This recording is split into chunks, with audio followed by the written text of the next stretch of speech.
Well, the first thing I would say is that this is a different kind of role than you've probably been trained for, since your training has been primarily in nursing or psychology or psychiatry or whatever. And we know from experience that some people who have had that training find it very difficult to operate in a society where many of the decisions are made by the patients themselves. And because of that, those kinds of people typically fail. And so what we have had to do is to set up a program to train you, as well as programs to train the patients.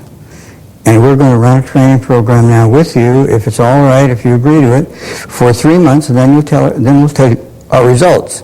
If you can't make it, we'll do our best to find you another job of a similar kind of thing in an environment where you might be happy. But I think people who are good enough to come and volunteer, one didn't want to turn off. And so basically what we did was to get them positions in hospitals or other places which had the conventional kind of social system, if they couldn't work in ours if they really wanted to. But to be honest about it, most of them did not, in those years now, did not want to work in the community.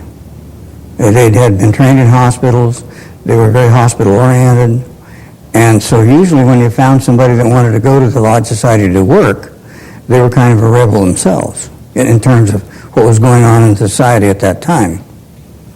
So I would set up a program where there was a certain training period.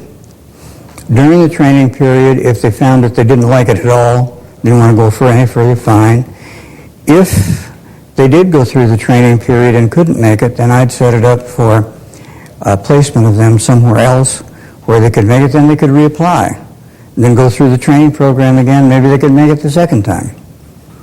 But it startled me, I guess, because I'd always had the idea that if you give people a lot of freedom and then you are good in your relationships to them, that will establish a kind of democratic society. But without realizing that there's a whole spectrum of possible professional people, like there are patients, who vary in their ability to tolerate freedom, at least the freedom that exists among mental patients, and they can't handle the system.